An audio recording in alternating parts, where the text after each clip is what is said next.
এই দেখো আজকে আমি জুয়েলারিতে এসেছি।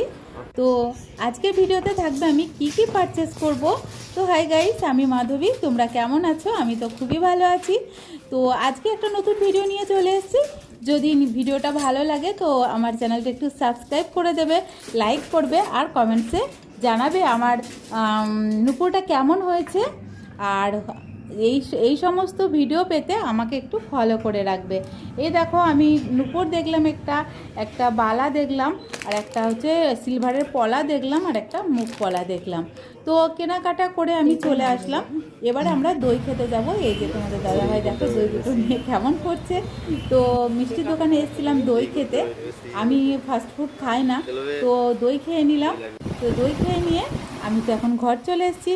এখন তোমাদের আমি দেখাবো আমি কী কী পারচেস করেছি।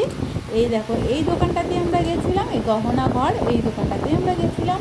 তো তোমাদেরকে আমি দেখাবো যে আমি অতগুলো জিনিস দেখার পরেও কী চুজ করেছি। এই দেখো, তো চলো আমি খুলে দেখি যে আমি কী নিয়ে এসেছি।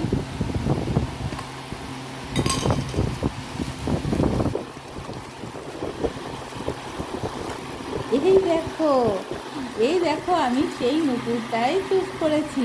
দেখেছো, এই নুপুরটাই আমি পারচেস করেছি। তার কারণ আমার নুপুরটা ছিঁড়ে গেছিলো। তো অতগুলো জিনিস দেখার পরে আমি শেষ পর্যন্ত নুপুরটাই নিয়েছি। তো এই ডিজাইনটাও আমার খুবই পছন্দ।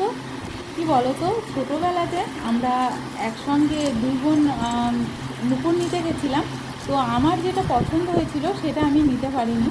তার কারণ আমার বোনও বলছিল আমি একই ডিজাইনের আমিও নেব। তো দুটো নেওয়া সম্ভব হয়নি, তাই নিতে পারিনি। তো আজকে নিয়ে আমার ভীষণই আনন্দ হচ্ছে নুপুরটা পাওয়ার পরে। এই দেখো, এটার প্রাইস পড়েছে 13,555 টাকা।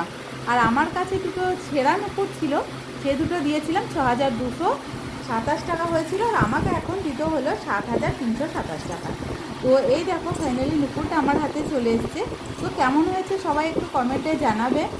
আর আমি তো নুপুর দুটো পেয়ে খুবই খুশি হয়েছি।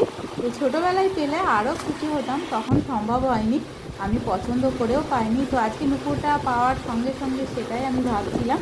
তো সবাই ভালো থেকো। আজকের ভিডিও এই পর্যন্তই, টাটা।